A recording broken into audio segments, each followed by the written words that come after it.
Evet, Oravax'tan hepinizi bir kez daha selamlıyoruz. Neredeyse her videomuzdan sonra giriş ve orta seviye saatlerle ilgili birçok soru alıyoruz sizlerden. Özellikle Casio GA2100 videomuzdan sonra bu talepler iyice arttı. Biz de öyle olunca giriş ve orta seviye saatleri günlük hayatında sıklıkla kullanan sevgili Burak'la beraber bununla ilgili bir video çekelim dedik ve kendisinden işte bir saat seçmesini, özellikle giriş seviyede bir saat seçmesini istedik. Bilmiyorum ne seçtin şimdi, yani onu konuşalım seninle. Giriş seviye deyince hani giriş seviyenin dibini seçtim diyebilirim. Girişin de girişi. Girişin de girişi. Sonuç itibariyle bir İsviçre saati olmasını, mekanik olmasını ve tabii otomatik olmasını tercih ettim. Bu kadar şeyin ardından giriş seviye deyince belki ilk başta akla gelmeyecek ama seçtiğimiz saat bir Swatch System 51. System 51 yani hem giriş seviyede kalıyoruz hem de mekanik tarafında kalıyoruz. Kesinlikle tabii, değil mi? Aynen öyle. Evet, o zaman System 51'e geçmeden Swatch'ın da bir hikayesini dinlemek lazım. Yani Swatch nereden başladı, ne anlama geliyor? Swatch aslında second watch anlamına geliyor. Yani Swatch'u tasarlayan kişiler de bunun horolojik manada bir ürün değil, aslında bir moda aksesuar ürünü, moda objesi olduğunu düşünmüşler ve ismine second watch demişler. Bunu da bilmiyorum kaç kişi biliyordu bizi seyreden bunun aslında second watch açılımından geldi. Genelde Swiss Watch olarak da düşünenler olmuştu ama doğru açılım second watch. Bunun dışında şimdi Swatch'un tabii tarihine ve başarısına kısaca bakmak gerekirse aslında mevzunun çıkış noktası Serdar 1969'da Japonların Seiko'nun Astron'u tanıtmasıyla ortaya çıkıyor. Evet. İlk kuartz saat. Tabii o dönem İsviçre saat sektörü başına geleceklerden habersiz bir şekilde ilginç bir teknolojimiz falan. Rahat devam ediyor. Rahat devam ediyor. Ama 1975'li yıllara geldiğimizde artık İsviçre saat endüstrisi ciddi darbeler almaya başlıyor. Yani şöyle söyleyeyim, hani düşündüğün zaman 1970'te 1600 çalışanı olan bir sektör, 1600 firma var daha doğrusu, aktif firma var. Bu 600'e düşüyor 75'te. Yaklaşık 60.000 kişi, 60.000 sektör çalışanı işini kaybediyor. Çikolata sektörüne geçiyorlar. Yani bilmiyorum bankacılık olabilir, finans sektörü. Yani sonuç itibariyle 1980'li yılların ortalarında, 82-83 yıllarında artık iyice sektör, İsviçre saat endüstrisi boğulma noktasına geliyor. Evet. İsviçre'de saat endüstrisine yön veren iki tane kuruluş bir araya geliyorlar ve Swatch'u oluşturuyorlar. 1983 yılında ilk Swatch piyasaya çıkıyor. Swatch'un en büyük özelliklerinden bir tanesi saat pilli, aynı zamanda plastikten yapılmış bir kasası var. Kasa Sealed for Life olarak yapılmış bir kasa. Yani plastik enjeksiyon yöntemiyle cam ve arka kapak kapalı şekilde yapılıyor. Sadece pilin değişmesine imkan veren bir tane kapak var. Dolayısıyla aslında bakacak olursan kullanat mantığıyla yapılmış bir ürün. Yani uzun ömürlü bir ürün olarak düşünülüyor. Bu arada sağlamlığından kimse şüphe etmesin. Yani çok dayanıklı ürünler ama o dönem itibariyle zaten böyle düşünülüyor. Bu saat endüstrisinde, saat sektöründe dünya çapında bir başarı hikayesine dönüşüyor. Yani Swatch daha 2 yıllık 24 aylık dönemini doldurmadan 2,5 milyon adet satıyor. Evet. Yani korkunç bir rakam. Ve bu şekilde Swatch ortaya çıkmış oluyor. 1983 yazında Türkiye'de Swatch'u ilk takanlardan biri bendim. Çok küçük yaştaydım o zaman ama babam uluslararası bir futbol hakemiydi. İsviçre'ye bir maça gitmişti. O dönemde de tam denk gelmişti ve bana o saati getirmişti. Hiç de unutmuyorum. Yani çok özel, çok önemli bir şeydi. İnsanlar bayağı bir şaşırmıştı. Tabii. O dönem çok orijinal bir saatti. Hatta ilk çıkan modellerin de kadran şeffaftı ve içinden bobinleri, baskı devresi falan gözüküyordu. Şeffaf kayışı da vardı. Acayip ilgimizi çekmişti. Melodili alarmı olan Stempo saatimin yanında saat hikayemiz oralarda başlamıştı. Ondan sonra tabii ben de birçok Türk vatandaşı gibi bir dolu Swatch modeline sahip oldum.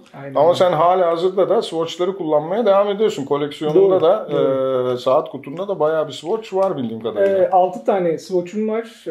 Bunlardan 3 tanesi System 51, 3 tanesi de normal pilli modellerin 41 mm kasalı olanları. Core Collection'dan ürünler. Yani. Evet, şimdi tabii biz birazdan mekanik tarafında kalalım ve senin şu anda getirdiğin, kullandığın System 51'i de biraz tanıyalım. Nedir System 51? Tabii. System 51 şöyle, Baselworld 2013 fuarında Swatch Group, Swatch markası adı altında System 51 platformunu tanıtıyor. Bu gerçekten çok aslında devrim niteliğinde bir platform. Buradaki 51 mekanizmayı oluşturan 51 tane bileşene işaret ediyor. Aynı zamanda 1983 senesinde üretilen Swatch'ta da 51 parça vardı. Ona da bir gönderme yapmışlar. Burada tabii key facts dediğimiz bu platforma dair bazı kilit sembol detaylar var. Bunlardan bir tanesi Sistem 51 tamamen otomatik bir saat. İnsan müdahalesi olmadan üretilen aynen. belki de tek otomatik saat. Şöyle söyleyeyim, yani 65 feet, yaklaşık 20 metre uzunluğunda, içinde insan olmayan, havası steril bir şekilde ayarlanmış özel bir odada tamamen robotlar vasıtasıyla el değmeden üretilen, kesinlikle insan dokunuşu olmadan üretilen tek mekanik saat şu an dünyada. Ve %100 İsviçre malı. İçindeki parçalar da öyle. Üretim yeri de İsviçre olduğu için. Yani tamamen içinde en ufak ekstra İsviçre malı olmayan hiçbir şey yok. Öyle bir özellik. Yine enteresan bir hikaye. 2013 yılında da aslında Sistem 51 de ilk alanlardan biri benim. Milano'da Swatch mağazasının açılmasını sıra bekleyen insanlardan biriydim. Yani birinci değildim belki ama. Siyahlı mavi. Evet, aynen öyle. 3 tane mi? 3 ya da 4 tane model çıkmıştı. Ben o siyahlı maviliği almıştım ve gerçekten hani şimdi Nautilus bekliyoruz senelerce. Orada da Milano'da butiğin kapısında ilk Swatch Sistem 51'i beklemiştik. Peki bu anlattığın üretim yöntemi bu ortaya çıkan ucuz, yani diğer mekanik saatlere göre ucuz diyebileceğimiz fiyatında sebebi herhalde, değil mi? Tabii, yani birkaç tane sebebi var ama en büyük sebeplerden bir tanesi bu. Diğer sebepler de şöyle, yani 51 tane sistem bileşeni demek olabilecek en basit 3 kollu kurmalı bir mekanizmanın yaklaşık %50 daha az parçası demek. Yani bugün ortalama bir mekanizma 90 parçayla üretiliyorsa bu 51 parçayla üretiliyor. Zaten buradan bir kesinti söz konusu. Bir de mekanizmanın tamamı ARCAP denen özel bir bakır alışımından yapılıyor. Bakır, krom, nikel, yani çok müthiş kıymetli metaller de kullanılmadığından mekanizmanın malzemesinde. Bu da fiyatına tabii ki bir ucuzlama olarak yansıyor. Bir de tabii Swatch'un üretim adetlerini düşünmek lazım. Yani korkunç üretim adetleri var. Bir nevi sürüm mantığı da işin içine girince final fiyatı gerçekten mekanik bir saat için son derece uygun. Peki bu, yani sana göre tam bir mekanik saat diyebiliyor musun buna? Tam bir mekanik saat diyebilirim. Sonuçta bunun bir eşapmanı var, balansı var, rotoru var, paleti var. Yani baktığın zaman normal sarkaç, pandül metoduyla tasarlanmış bir mekanizma. Bu arada genelde Swatch Sistem 51 hani konsept olarak fazla tanınmıyor mekanik saat tutkunları arasında. Sonuçta bu in-house bir mekanizma. Hani çok peşinde koştuğumuz in-house mevzusu var ya. Yani ister beğenin beğenmeyin, bu in-house bir mekanizma aynı zamanda tam kurulumda 90 saatlik power reserve'ü var. Tekrar altını çizmek istedim. 90 saat. Yani tepeden kurabiliyor musun? Tepeden kurabiliyorsun. Benim koleksiyonumdaki buradan getirdiğim saat System Slate diye geçiyor. Onunla ilgili de birkaç bir şey söylemek isterim. Ben kadranın klasik analog pilot saatlerine benzemesi nedeniyle bunu çok beğenerek almıştım. Paslanmaz çelik üzerine siyah DLC kaplamanın nasıl olduğunu merak etmiştim.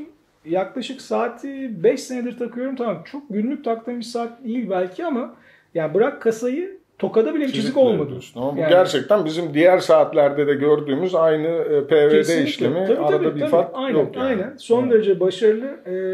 Swatch artı eksi günlük 5 saniyelik bir çalışma aralığından bahsediyorum ki neredeyse COSC Certified bir ürün için. Ben artı 3 saniyeyle çalıştığını biliyorum. Bu geçen zaman zarfında da değişmedi. Sadece üzerinde gideri kayışın kalitesini pek beğenmediğim için orijinal kauçuk kayışlı alıp sipariş edip onunla kullanıyorum. Daha rahat ettim. Yani dediğim gibi bence son derece güzel bir saat. Şimdi öyle bir anlattın ki yani alası geliyor insan. Peki yani bunun sence hiç mi dezavantajı yok? Yani günlük kullanımda özellikle ya da saatin işçiliğiyle ilgili, tasarımıyla ilgili bir olumsuz bir şeyler de vardır diye düşünüyorum. Mutlaka. Üzerinde mika bir cam var. Akrilik dediğimiz ya da hezalit dediğimiz. Maliyet düşürmek için eklenmiş bir şey. Tamam, çok çabuk çiziliyor. Daha sonra çok çabuk belki temizleniyor ama ben her zaman yani hiç olmazsa bir mineral kristal cam isterdim. Ondan sonra problemlerden bir tanesi bu olabilir. İkincisi, Sistem 51'in içindeki mekanizma yüksek bir mekanizma. Yani dolayısıyla saat kalın bir saat. Özellikle Irony tarzı, yani metal olan kasalara geçildiğinde hem ağır hem de yüksek bir saat. Herkesin hoşuna gitmeyebilir. Bunu aynı zamanda bir dezavantaj olarak söyleyebilirim. Günlük kullanımda 30 metre su geçirmezlik çok zayıf bir değer. Ben yüzdüm bu arada. Saatte bir şey olmadı ama tavsiye etmiyorum, yani siz yapmayın. Belli olmaz. Belli olmaz. Kalibrenin herhangi bir noktasına dışarıdan müdahale mümkün değil. Yani buna ne diyorsun? Yani bu dediğim gibi ilk Swatch'taki mantığın aynısı. Kullanat mantığıyla yapılmış bir saat. Evet, bizim gibi horoloji tutkunları için çok güzel bir detay değil. Fakat saatin çıkış amacı bu. Yani onun doğasında böyle bir özellik var. Bozulunca ne yapıyorsun? Çöpe atıyorsun. Atıyorsun. Ya da çocuğa veriyorsun mu? Bilmiyorum. Çocuk da oynamıyor. Benimki oynamaz yani. Peki fiyatlarını biliyor musun aşağı yukarı? Yani Sistem 51'in bu kadar anlattık. En azından fiyat konusunda da bilgi versek iyi olur. Bence fiyat zaten bunun fiyatı da global anlamda çok değişmeyen kesinlikle olması. hemen hemen her yerde aynı. Yani benim şu an buraya getirdiğim System Slate Irony modelinin bugünkü liste fiyatı 2000 TL'nin biraz altında. İndirim sitelerinden online falan daha hesaplı, daha uygun fiyatları da bulunabiliyor. Yani kıyas açısından 200 frankın altında bir rakamdan bahsediyoruz. Mekanik saat alıyoruz yani. Otomatik bir saat alıyoruz. Kasası çelik, 90 saat power reserve var. Gayet güzel çalışıyor bence. Yani hakikaten işte giriş seviye denecek bir saat. Horavax'ta muhtemelen ilk giriş seviye saatimizi de video incelemeyle masaya yatırmış olduk. Evet. Bundan sonra devam etmeye çalışacağız ama herhalde giriş seviyenin artık biraz orta seviyeye doğru geçeriz diye düşünüyorum bir sonraki videolarda. Bu konuda çok fazla talep alıyoruz. Instagram'dan, benim hesabımdan bana ulaşan arkadaşlar oluyor. YouTube'daki yorumlar oluyor, e-mail oluyor. Web sitemiz üzerinden, Discuss üzerinden gelen yorumlarda da aynı şeyleri okuyoruz. Biz segment olarak kendimizi lüks olarak konumlandırsak da mekanik saatçilik sevgisi direkt paraya bağlı bir şey değil arkadaşlar. Evet, Serdar da aynı şekilde düşünüyor, benimle hiç şüphem yok. Dolayısıyla ben memnuniyetle bu tür saatleri koleksiyonumda tutuyorum. Hakkında konuşmaktan da her daim zevk alırım. Dolayısıyla niyetimiz devam etmekten yana. Evet, sorusu olan Burak'a göndersin. Ben çok hakim değilim bu göndersin. Elimden geldiğince yardım etmek isterim. Evet, peki Burak, çok teşekkür ediyoruz. İleriki videolarda buluşmak üzere. Şimdilik hoşça kalın. Teşekkürler.